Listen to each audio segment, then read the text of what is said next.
علی بھائی اگلا سوال ہے، عموماً سلسلہ نقشبندیہ کے صوفیاء و مشائخ کی جانب سے ذکر قلبی یعنی دل میں ذکر خفی کی اہمیت پر بہت زور دیا جاتا ہے، بلکہ ان بزرگوں کا یہ بھی دعویٰ ہے کہ دل کا ذکر زبان کے ذکر کرنے سے افضل ہے، کیونکہ زبان سے ذکر کرنے میں ہر وقت ریاکاری کا اندیشہ بھی لگا رہتا ہے۔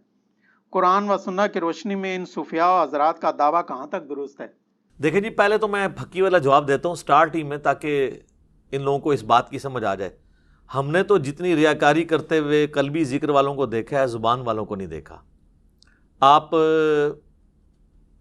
المعروف داتا دربار چلے جائیں، جمعرات اور جمعے کی درمیانی رات کو، آپ گولڑا مزار پہ چلے جائیں، جمعرات اور جمعے کی درمیانی رات کو آپ کو کئی لوگ ملیں گے جنہوں نے حلقے لگائے ہوئے ہوں گے اور وہ ذکر قلبی کر رہے ہوں گے، اور یہ جو قمیض ہے نا ان کی، وہ بھی دل ایسے ایسے ہل رہا ہوگا، اور لوگ امپریس کر رہے ہوں گے کہ میرا قلب جاری ہوا ہے۔ اس کو کہتے ہیں قلب جاری۔ حالانکہ یہ ٹوٹلی فراڈ ہے، یہ سائنٹیفکلی پاسبل نہیں ہے کہ دل اس طریقے سے باہر ہلے۔ ان کو پتہ ہی نہیں ہے کہ اللہ نہ کرے ان کا بائی پاس ہو تو پھر ان کو پتہ چلے گا کہ دل ہوتا کدھر ہے۔ دل یہاں پہ نہیں ہوتا۔ دل یہ جو آپ کو گوشت کا لوتھڑا نظر آ رہا ہے، اس کے پیچھے بڑی مضبوط پسلیاں ہیں، ان کے پیچھے دل ہوتا ہے۔ صرف پسلی سے باہر دل نکلا ہے تو بندہ ہی مار جائے۔ وہ پسلی تو گرائنڈر چلا کے تو دل باہر نکالنا پڑتا ہے بائی پاس کے لیے۔ یہ جو ہل رہا ہوتا ہے نا، وہ گوشت، یہ مسل ہل رہے ہوتے ہیں۔ کئی لوگوں کو مسل کی تکلیف ہوتی ہے نا، تو بالکل آلموسٹ لگتا ہے کہ ہارٹ اٹیک ہو گیا۔ اگر آپ کو لیفٹ سائڈ پہ ہو، رائٹ پہ ہو تو پھر تو بندے کو صبر آ جاتا ہے کہ یار یہ مسل کی ہے۔ مسل کی تکلیف آلموسٹ جب وہ شدت میں ہوتی ہے، وہ لگتا ہے ہارٹ اٹیک کی، اور وہ مسلز میں ہو رہی ہوتی ہے۔ سردی کی وجہ سے ٹھنڈ لگ جائے کسی کو، وہ پھر ڈاکٹر چیک کرتے ہیں دل، وہ کہتے ہیں یہ تو مسل کی تکلیف ہے۔ وہ یہ جو اوپر والا گوشت کا جو لوتھڑا ہے نا، اس کو وہ پریکٹس کر کر کے نا اتنا کر لیتے ہیں، آپ بھی تھوڑی سی کریں تو ہو جائے گا، تو وہ ہلنا شروع کر دیتا ہے، اور لوگ یہ سمجھ رہتے ہیں ان کا دل جاری ہوا ہے۔ دل تو ادھر پہنچ ہی نہیں سکتا، وہ تو پسلیوں کے پیچھے ہوتا ہے۔ اتنا بڑا فراڈ ہے سائنٹیفکلی۔ ان کو کہ یار دکھائیں آپ، آج کل تو الٹرا ساؤنڈ ہو جاتا ہے، یہاں رکھ کے دیکھ لیں یہ دل ان کا باہر نکل کے دھڑک رہا ہے یا وہ گوشت کا لوتھڑا ہل رہا ہے۔ وہ آپ رائٹ سائڈ پہ پریکٹس کریں تو ادھر بھی ذکر کبھی جاری ہو سکتا ہے، ٹھیک ہے۔ ظاہر انہوں نے پریکٹس کی بھی ہوتی ہے، تو یہ ہوتا ہے ٹوٹلی فراڈ۔ زیادہ تر ریاکاری اس میں کر رہے ہوتے ہیں۔ باقی جو واقعی دل میں اللہ کو یاد رکھتے ہیں نا، وہ تو ایک معاملہ الگ ہے۔ بخاری اور مسلم دونوں میں حدیث ہے، نبی علیہ السلام نے فرمایا، اللہ تعالیٰ فرماتا ہے، حدیث قدسی ہے، میں اپنے بندے کے گمان کے قریب ہوں جیسا میرے بارے میں گمان کرے، لیکن کرتوت بھی ٹھیک ہوں۔ یہ نہیں کہ برے اعمال کر کے اچھا گمان رکھے، اچھے اعمال کرے اور پھر اچھا گمان رکھے کہ اس میں بھی مجھ سے کمزوری ہو گئی، اللہ کی رحمت سے، نبی صلی اللہ علیہ وآلہ وسلم کی شفاعت سے کمپنسیشن ہو جائے۔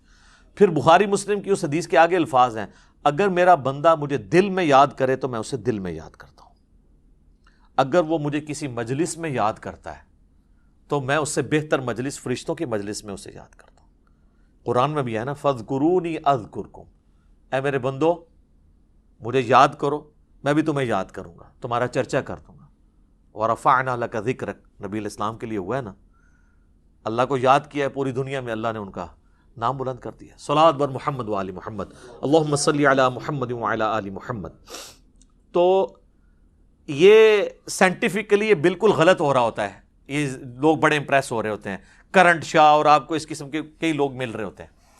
آپ بنیادی اصطلاحات سمجھ لیں، ایک ہوتا ہے ذکر بالجہر، عربی میں کہتے ہیں بلند آواز سے ذکر کرنے کو۔ ہم دیکھیں نا، یہ ہم کہتے ہیں مغرب، عشاء اور فجر کی نمازیں جہری نمازیں ہیں، ان میں بلند آواز سے قرات ہو رہی ہوتی ہے۔ اور ظہر اثر کو ہم کیا کہتے ہیں؟ سری نمازیں، یہ سرن ذکر اس میں ہو رہا ہوتا ہے۔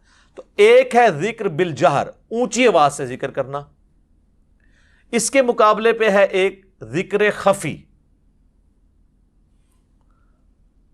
آہستہ آواز کے اندر کرنا۔ اس کی بھی پھر دو قسمیں ہیں۔ ذکر خفی میں ایک ذکر قلبی ہے کہ جس میں آپ زبان نہیں استعمال کرتے، دل میں اللہ کو یاد کرتے ہیں، اور انسان پہ جب بہت مشکل وقت آتا ہے نا، اس وقت زبان بھی پھر ساتھ چھوڑ جاتی ہے، پھر اندر سے آواز نکل رہی ہوتی ہے، وہ ذکر خفی ہے، اس میں اللہ کی طرف متوجہ ہونا۔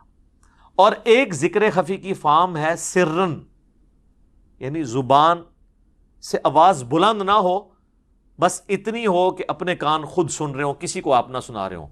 یہ جو ذکر خفی ہے نا، یہ تو ہم پہ فرض ہے، اس کے بغیر نہ آپ کی نماز ہونی ہے اگر آپ کے اپنے کان نہیں سن رہے. ہاں باہر کوئی اونچی آواز ہے اور اس کی وجہ سے نہیں سن رہے، آپ اندازے سے پھر پڑھیں گے کہ وہ بند ہو جائے تو آپ سننا شروع کر دیتے ہیں. بعض لوگ تو اتنی اونچی نماز پڑھتے ہیں ساتھ والے بھی سن رہے ہوتے ہیں، وہ کہتے ہیں کانوں تک پہنچانا ہے. کانوں تک آپ نے یوں نکال کے نہیں پہنچانا، اندر سے اپنے کانوں تک پہنچانا ہے. آپ کو خود پتا چل رہا ہو کہ آپ کیا پڑھ رہے ہیں، اس میں آپ کی زبان بھی ہل رہی ہے، آپ سن بھی رہے ہیں. شریعت کے جتنے احکامات ہیں نا، میجورٹی خفی ذکر کے ساتھ ہیں، لیکن زبان اور ہونٹوں کے ساتھ. نماز جہری نمازوں میں بھی آپ دیکھ لیں 17 رکھتے ہیں نا، 2 فجر 4 ظہر 4 عصر 3 مغرب 4 عشاء، 17 میں سے 11 جو ہے نا وہ آہستہ آواز میں، 6 بلند آواز سے، اور سنت نوافل تو سارے کے سارے ہی آہستہ آواز کے اندر ہے. نکاح اور طلاق اس میں بھی آپ نے زبان سے کرنا ہے ورنہ ہوگے نہیں. قسم اٹھانا اس کا تعلق بھی زبان کے ساتھ ہے. جانور قربانی کے لیے کرنا، یہ بھی اگر آپ زبان سے نہیں کریں گے جانور قربانی نہیں ہوگا. اللہ کا ذکر اگر آپ نے زبان سے نہیں کرنا، تو ہماری ہر چیز زبان ہونٹوں کے ساتھ جڑی ہوئی ہے. باقی یہ بات ان کی پارشلی درست ہے کہ اللہ تعالیٰ کو بہت بلند آواز کے ساتھ چیخنا اور ذکر کرنا ہے، جس طرح وہ دھاڑ رہے ہوتے ہیں اللہ کی. ہم بھی جب تھے دعوت اسلامی میں کرتے تھے، اور اس میں لوگ پھر وہ بے ہوش بھی ہو رہے ہوتے ہیں، کہتے ہیں وجد طاری ہو گیا. وہ وجد جو طاری ہوتا ہے نا، آپ چھوٹی سی سوئی ان کو مارے نا سارا وجد نکل جائے گا. اکثر فراڈی یہ ہوتے ہیں. تو وہ آپ نعت کو چھوڑ دیں، ذکر کو چھوڑ دیں، آپ ویسے ہی آپ دیکھیں یہ لوگوں کو عشقی اقوالیوں کے اوپر بھی حال پڑ جاتا ہے. وہ پیورلی ایک سائنٹیفک فنامنا ہے ریزوننس کا. جب فریکوینسی مل جاتی ہے تو وہ لوگ ہو جاتے ہیں. اور گوروں کو بھی آتا ہے یہ نہیں ہے کہ وہ مطلب کوئی لوگ سمجھتے ہیں اس کو وجد آ جائے، کو اللہ کے حضور کو پہنچا ہوا ہے. ٹھیک ہے، پھر ہم پوچھتے ہیں صحابہ کرام کو کیا وجد آیا کرتے تھے؟ کہتے نہیں، انہیں ضبط بہت سی، ہر چیز کو ضبط بہت سی. تو ہی ضبط رکھا کرو. ریاکاری کر دو بے ہوش ہو کے، تھوڑے کوئی ضبط نہیں ہے، ریاکاری کر دو. اچھا، تو اللہ تعالیٰ کو بہت بلند آواز سے ذکر پسند نہیں ہے. اس کانٹیکسٹ میں سورۃ الاعراف کی جو بالکل آخر میں جا کے آیت آتی ہے نا، سورۃ الاعراف آیت نمبر ہے 205، اس میں اللہ تعالیٰ نے یہ ٹروتھ ریویل کیا ہے کہ اللہ تعالیٰ کو اس طرح کا ذکر پسند نہیں ہے جو بہت بلند آواز سے ہو. ہاں، سیکنڈ لاسٹ آیت ہے، وَاذْكُرْ رَبَّكَ فِي نَفْسِكَ، اور یاد کرو اپنے رب کو اپنے جی میں، تَضَرُّعًا وَخِيفَةً وَدُونَ الْجَهْرِ مِنَ الْقَوْلِ، عاجزی کے ساتھ اور پست آواز میں، بلند آواز کے ساتھ نہیں. بالغدو والآصال، صبح اور شام. ولا تکم من الغافلین، اور دیکھنا غافلین میں شمار نہ ہونا. یہاں ہے کہ اللہ کو یاد کرنا ہے بہت اونچی آواز سے نہیں، پست آواز سے، نرمی کے ساتھ، عاجزی کے ساتھ. اور دین کا مزاج یہی ہے. بخاری اور مسلم دونوں میں حدیث ہے، صحابہ اکرام کہتے ہیں ہم ایک سفر میں تھے، اور صحابہ اکرام میں سے کوئی بلند آواز سے سبحان اللہ، کوئی اللہ اکبر، کوئی لا الہ الا اللہ کا نعرہ لگا رہا تھا. تو آپ صلی اللہ علیہ وآلہ وسلم نے فرمایا کہ تم کسی بہرے اور غائب کو نہیں سنا رہے، تم اس کا ذکر کر رہے ہو جو تمہاری سواری کی گردن سے بھی زیادہ تمہارے قریب ہے، جیسا کہ اس کی شان کے لائق ہے. نحن اقرب الیہ من حبل الورید. پھر آپ نے فرمایا میں تمہیں جنت کے خزانوں میں سے خزانہ نہ دوں جو اللہ نے مجھے دیا ہے، وہ ہے لا حول ولا قوت الا باللہ. نہیں ہے ہمت نیکی کرنے کی اور نہ ہے طاقت گناہوں سے بچنے کی مگر اس کی توفیق سے. یہ اسم اعظم ہے لا حول ولا قوت الا باللہ، اور اس میں الفاظ ہیں کہ تم کسی بہرے اور غائب کو نہیں سنا رہے، اپنی آواز کو پست رکھو. نبی علیہ السلام نے پسند نہیں کیا کہ کوئی بہت زیادہ اونچی آواز میں کرے. اب مجھے بتائیں، یہ جو شبینے ہو رہے ہوتے ہیں رمضان میں، 4 نمازی پیچھے کھڑے ہوتے ہیں اور باہر سپیکر میں پورے محلے کا سکون برباد کرتے ہیں، یہ کون سی سنت میں عمل ہو رہا ہے؟ ایون امام مسجد جہری نمازوں میں بھی اپنی آواز اتنی بلند نہیں کرے گا کہ 10 صفوں تک آواز جا رہی ہے اگر اس کی 2 صفیں ہیں. وہ جامع ترمذی میں ایک بڑی مشہور حدیث ہے، جو واقعہ بھی ایک مشہور ہے، وہ صحیح حدیث ہے. جامع ترمذی میں تہجد کی نماز کے وقت نبی علیہ السلام حضرت ابوبکر کے پاس سے گزرے تو وہ آہستہ آواز کے اندر قرات کر رہے تھے. حضرت عمر کے پاس سے گزرے، وہ بہت اونچی آواز میں کر رہے تھے. تو نبی علیہ السلام نے بعد میں ان سے پوچھا، حضرت ابوبکر نے کہا یا رسول اللہ میں آہستہ اس لیے کر رہا ہوں کہ جس کو میں سنانا چاہ رہا ہوں نا وہ میرے قریب ہے، وہ تو پست آواز کو بھی سنتا ہے. لیکن زبان سے ذکر یہاں پہ بھی تھا، میرا دل میں نہیں تھا. یہ میں بتانا چاہ رہا ہوں، یہ ایک تمہید ہے اس رزلٹ کی طرف کہ زبان اور ہونٹوں سے ذکر کرنا جی میں ذکر کرنے سے افضل ہے۔ نقشبند کے صوفیاء کا یہ موقف غلط ہے۔ باقی وہ پلی لیتے ہیں اگر ریاکاری کی، تو سر آپ کی جتنی فرض نمازیں ہیں وہ ساری بھی ریاکاری میں آ جائیں گی، سب سے بڑی داڑھی یہ ریاکاری میں آ جائے گی۔ ظاہری اعمال ہے نا، ریاکاری بندے اور اللہ کا معاملہ ہے، کسی پہ آپ نے فتویٰ نہیں لگانا کہ وہ اونچی آواز سے ذکر کر رہا ہے یا اس نے تسبیح پکڑی ہوئی ہے یا کاؤنٹر پکڑا ہے تو ریاکار ہے۔ اپنی بھلی نبھاؤ، کسی ہوتے کو فتویٰ لاندے ہو۔ تو بعد میں نبی علیہ السلام نے حضرت ابوبکر عمر کو بلایا تو حضرت ابوبکر نے کہا کہ یا رسول اللہ میں تو جس کو سنا رہا ہوں تو سنتا ہے، میں آہستہ اس لیے۔ حضرت عمر سے کہا تم کیوں اونچا پڑھ رہے ہو؟ ان کا کہ میں چاہتا ہوں کہ میں شیطان کو بھگاؤں اور غافلین کو میں متنبہ کروں۔ تو پھر آپ علیہ السلام فرمایا عمر تم اپنی آواز تھوڑی پست کر لو، ابوبکر تم اپنی آواز تھوڑی سی اونچی کر لو، یعنی ماڈریٹ۔ اس میں بھی ایک ترغیب ہے کہ نبی علیہ السلام نے زبان کے ذکر کو پسند فرمایا۔ اس کو سپورٹی وہ حدیث ہے جامع ترمذی کی جو ہم نے اپنے اذکار کارڈ پہ بھی لکھی ہوئی ہے۔ ایک صحابی حاضر ہوئے، کہا یا رسول اللہ شریعت کے تو اتنے اعمال ہیں کہ میں تو عاجز آ گیا ہوں، کیا کروں کیا نہ کروں، مجھے کوئی ایک نصیحت ایسی کریں میں لازم پکڑ لوں۔ تو آپ نے فرمایا تیری زبان ہر وقت اللہ کے ذکر سے تر رہے۔ یہ بھی ثبوت ہے کہ زبان کا ذکر دل کے ذکر سے افضل ہے۔ کہیں پہ نہیں آیا کہ نبی علیہ السلام نے یہ فرمایا ہو کہ تم زبان سے بھی ذکر چھوڑ دو، زبان تر رہے۔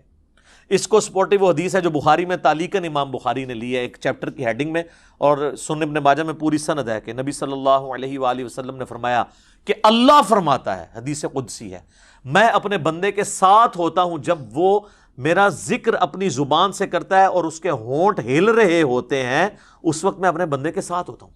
یہ لاجیکل ہے، جب آپ زبان سے ذکر کرتے ہیں آپ کی زبان بھی ذکر میں، آپ کے ہونٹ بھی ذکر میں، آپ کا دل بھی ذکر میں، سارے اعضاء اللہ کے لیے ہو جاتے ہیں، اور اس میں کنسنٹریشن بھی زیادہ ہے۔ اس لیے دیکھیں ہماری جو فرض جتنی بھی چیزیں ہیں، نمازیں ہیں، وہ زبان کے ساتھ ہیں۔ یہ اللہ تعالیٰ نے ایک اہمیت کو اجاگر کیا ہے اس حوالے سے۔ باقی یہ میں نے آپ کو بتایا کہ ذکر تو آپ جتنا بھی کریں وہ کم ہے، ریاکاری دل کے ذکر میں بھی آ سکتی ہے، زبان کے ذکر میں بھی۔ یہ جو ایسے یہ کرنٹ والے جو کام کر رہے ہیں اور پھر ویڈیو چڑھا رہے ہیں، کس کے لیے؟ اور یہ آپ دیکھیں کئی لوگ ہیں یعنی وہ نماز پڑھ رہے ہیں اور سامنے 3 4 کیمرہ مین کھڑے ہیں، ان کی اوریجنل نماز، ایک تو ہے نا کوئی پریکٹیکل کسی کو سکھا رہا ہے وہ تو اللہ کا معاملہ، اوریجنل نماز کی بھی ویڈیوز وہ چڑھا رہے ہیں۔ تو وہ میں تو کہتا ہوں اس سے پہلے انسان کو بہت آ جائے کہ وہ اپنی نماز کی ویڈیو لوگوں میں چڑھا رہا ہو، بشرطے کہ سکھانے کے لیے ہو تو ایک ریکارڈنگ کرائے نا۔ اب وہ جناب لائیو چینل پہ بیٹھے ہوئے ہیں، نماز جی حضرت صاحب نماز پڑھ رہے ہیں جی، پڑھ لو حضرت صاحب نماز تسی، اور انہاں دی نماز پڑھ رہے ہو۔ یہ ہے ریاکاری، یہ ہے دکھلاوا۔ تو اس طرح کی تو چیزیں ظاہر ہے مار دی جائیں گی منہ کے اوپر۔ وہ تو صحیح مسلم میں بڑی دردناک حدیث ہے کہ قیامت والے دن ایک عالم کو، ایک سخی کو، ایک شہید کو اللہ تعالیٰ بلائے گا اور سب کو اپنی نعمتیں گنوائے گا۔ شہید سے کہے گا ہاں بھائی تو نے میرے لیے کیا کیا؟ کہے گا یا اللہ جان ہی دے دی، اور کیا کرتا، اس سے بڑا کیا؟ اللہ تعالیٰ فرمائے گا اس لیے دی کہ تاکہ لوگ تجھے کہیں کہ بڑا بہادر تھا، تو دنیا میں تیری بڑی تعریف ہوئی ہے، تجھے اجر مل چکا، اوندا منہ کر کے دوزخ میں ڈال دیا جائے گا۔ وَلِعَاذُ بِاللَّهِ تعالیٰ اللہم اجرنا من النار۔ عالم کو بلایا جائے گا کہ تجھے قرآن کا علم دیا گا، تو نے کیا کیا؟ کہے گا یا اللہ میں لوگوں کو قرآن سکھاتا تھا، میں نے اس کی دعوت عام کی۔ اللہ فرمائے گا اس لیے کی کہ لوگ تجھے بڑا قاری کہیں، تیری دنیا میں بڑی عزت ہوئی، تیرے اشتہار جب لگتے تھے تو آگے پیچھے دمیں لگی ہوتی تھی، یادگار اسلاف، ہاں جی، استاذ العلماء، مفسر قرآن، تو دنیا میں تیری بڑی عزت افزائی ہو چکی ہے، میرے ہاں کوئی نہیں ہے اجر، تو نے لوگوں کے لیے کیا؟ اوندا منہ کر کے دوزخ میں۔ سخی کو بلایا جائے گا، وہ کہے گا یا اللہ مجھے جو موقع ملا تیری راہ میں خرچ کرنے کا، میں نے کوئی موقع جانے نہیں دیا۔ اللہ فرمائے گا اس لیے کیا کہ لوگ تجھے کہیں بڑا سخی ہے، اس کے دسترخوان چلتے تھے، یہ مسجدیں بنواتا تھا۔ یہ میں آج کی ڈیٹ میں بات کر رہا ہوں۔ تو دنیا میں تیری تعریف ہو چکی، اوندا منہ کر کے دوزخ میں ڈال دیا جائے گا۔ حتیٰ کہ مسند احمد میں حدیث ہے، نبی علیہ السلام فرمایا جس نے دکھلاوے کے لیے نماز پڑھی اس نے شرک کر دیا۔ پڑھی اللہ کی ہے، مخلوق شریک ہوگی، شرک ہو گیا، شرک خفی۔ جس نے دکھلاوے کے لیے روزہ رکھا اس نے شرک کیا، جس نے دکھلاوے کے لیے صدقہ کیا اس نے شرک کیا۔ ریاکاری والا معاملہ یہ یاد رکھیے گا، آپ کسی پہ فتویٰ نہیں لگائیں گے، اپنے اوپر ضرور لگائیں. آپ کسی کے اوپر فتویٰ نہیں لگا سکتے کہ ریاکاری کر رہا ہے. اپنے آپ کو ہم ہمیشہ سامنے رکھیں گے. سنن ابی داؤد میں حدیث ہے جس نے دنیا میں مشہوری کا لباس پہنا قیامت والے دن اللہ اسے ذلت کا لباس پہنائے گا. اب یہ جو زرق برق لباس پہن کے عجیب و غریب کلر کی پگڑیاں پہن کے آتے ہیں ان کو خود سوچنا چاہیے کہ ہم اس لیے آ رہے ہیں کہ لوگ ہمیں کہیں, یا ہم اپنی پگڑی کے اوپر اتنا بڑا یہاں نالین کا بیج یا پھول اس لیے لگا رہے ہیں کہ ہم لوگوں میں ڈومیننٹ ہو جائیں کہ ان کا بڑا لیڈر یہ ہے. وہ خود اپنے اوپر سوچے, ہم نہیں فتویٰ لگاتے. اس کے اگینسٹ جامع ترمذی میں حدیث ہے جس نے استطاعت کے باوجود اچھا لباس ترک کر دیا, یہ نہیں ہے کہ وہ گندا پہن لیا, بہت خرچہ نہیں کیا, قیامت والے دن اللہ تعالیٰ پبلکلی اسے جنت کا حلہ پہنائے گا کہ اس بندے نے دنیا میں میری خاطر عاجزی اختیار کی تھی. نبی الاسلام کی تو پوری زندگی عاجزی کے ساتھ ہے. تو ریاکاری کا فتویٰ ہم کسی کے اوپر نہیں لگائیں گے, اپنے اوپر تو خود بندے کو دیکھنا چاہیے نا وہ کس طرف جا رہا ہے. تو ذکر خفی میں بھی ریاکاری ہو سکتی ہے اور ذکر بالجہر میں بھی ہو سکتی ہے, یہ تو ڈیپینڈ کرتا ہے. اب کئی لوگ ہیں وہ مطلب اپنی نیکیوں کی داستان اس طرح سنا رہے ہوتے ہیں, میری تو جناب 10 سال تو روٹین ہے 3 بجے اٹھنا, 10 سال دے 3 بجے ختم. وہ حضرت سفیان ثوری رحمہ اللہ کے بارے میں مشہور ہے, محدث بھی ہیں اور ایسے محدث ہیں جنہیں صوفیاء بھی مانتے ہیں. کسی کے گھر مہمان گئے تو اس نے کھانا پیش کیا تو اس میں نمک کم تھا, تو انہوں نے کہا کہ تھوڑا سا نمک لے آؤ. تو اس نے اپنی بیوی کو آواز دی کہ جب میں 30 دفعہ حج کے لیے گیا تھا نا, تو جو حرم سے میں نمک لے کے آیا تھا نا وہ حضرت صاحب کو پیش کرنا ہے. تو سفیان ثوری نے فرمایا اس نے ایک جملے میں اپنے تینوں حج فارغ کر دیے ہیں. تینوں ہی فارغ ہو گئے نا. اس نے کہا 30 دفعہ, یہ نہیں بتایا میں نے 3 حج کیے ہوئے. حسن بصری تابعی کہتے ہیں کہ صحابہ کرام اپنی نیکیوں کو اس طرح چھپایا کرتے تھے جس طرح اپنے گناہوں کو تم چھپاتے ہو, کیونکہ اللہ تعالیٰ تو دل کو دیکھنا نا. مسلم شریف کی حدیث ہے کہ اللہ تعالیٰ تمہارے شکلوں اور مال کو نہیں دیکھتا, دلوں اور اعمال کو دیکھتا ہے. اور مسلم شریف میں حدیث ہے گناہ وہ جو تیرے دل میں کھٹکے اور تو ڈرے کہ لوگوں کو نہ پتہ چل جائے. یہی کیفیت نیکیوں کے لیے ہونا تو پھر نیکیاں سنبھلی رہتی ہیں, ادروائز تو پھر نیکیاں ضائع ہوں گی. جس طرح یہ لوگ کر رہے ہوتے ہیں, بڑے بڑے جبے کبے پہن کے بیٹھے ہوتے ہیں, اور اس میں بہرحال یہ کہ ہم ان کو یہ ترغیب دلائیں گے کہ آپ اپنے آپ کو خود دیکھیں. ہم نہیں کہتے آپ ریاکار ہیں, ٹھیک ہے. آپ نے اگر وہ ایک منار پاکستان جتنی ٹوپی اوپر پہنی ہوئی ہے, ہم نہیں کہتے کہ آپ ریاکاری کر رہے ہیں, لیکن آپ کم از کم خود اپنے آپ کو دیکھیں کہ آپ کے دل میں کوئی ایسا خیال تو نہیں آتا. ویسے تو کہہ دیتے ہیں جی بڑی عاجزی ہے جی, لیکن کسی مجلس میں چلے جائیں کوئی استقبال کے لیے کھڑا نہ ہو تو ان کے دل میں آتا ہے. تو جامع ترمذی میں حدیث ہے کہ جس شخص کی یہ خواہش ہو کہ لوگ اس کے سامنے احتراماً کھڑے رہیں, وہ اپنا مقام دوزخ میں دیکھ لے. کتنا کریٹیکل معاملہ ہے. تو یہ خواہش نہیں دل میں پیدا ہونی چاہیے. اور جامع ترمذی میں حدیث ہے, انس ابن مالک کہتے ہیں ہم میں وہ شخصیت تھی جو ہمیں ہر چیز سے بڑھ کر محبوب تھی, لیکن جب وہ ہم میں آتے تھے ہم ان کے استقبال کے لیے کھڑے نہیں ہوتے تھے, کیونکہ ہمیں پتا تھا وہ اس سے ناراض ہوتے ہیں, اور وہ اللہ کے رسول تھے صلی اللہ علیہ وآلہ وسلم. صلاۃ بر محمد وآل محمد, اللہم صلی علی محمد وعلی آل محمد واصحابہ اجمعین الی یوم الدین. تو ذکر آپ زبان سے کریں, یہ افضل ذکر ہے. بخاری مسلم میں حدیث ہے اللہ کا ذکر کرنے والا گویا کہ زندہ کی مثل ہے, ذکر نہ کرنے والا مردہ کی مثل ہے. اور سورۃ الرعد کی آیت نمبر 28 ہے, الا بذکر اللہ تطمئن القلوب, آگاہ ہو جاؤ بے شک اللہ کے ذکر میں دلوں کا سکون ہے. اور ذکر وہ ہوں گے جو نبی الاسلام نے تعلیم فرمایا ہے, بابوں نے نہیں سر, کتابوں میں جو آئے ہیں.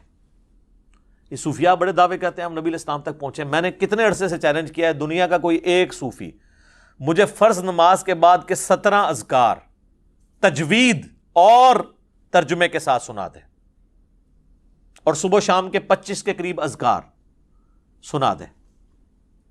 اس سے بڑا چیلنج ہے دیکھ کر نہ ایک دفعہ بغیر اٹکے ہوئے پڑھ کے سنا دے. وہ اٹکے گا اسی لیے کہ کیونکہ اس میں الفاظ ہی بڑے بڑے مشکل ہیں جو روٹین. یہ تو اپنے بزرگوں کے پڑھ رہے ہوتے ہیں. ہاں چند ایک سنت بھی ہوتے ہیں, تسبیحات فاطمہ پڑھ لی, آیت الکرسی پڑھ لی, باقی تو ان کو پتہ ہی نہیں ہے کہ اذکار کیا ہیں.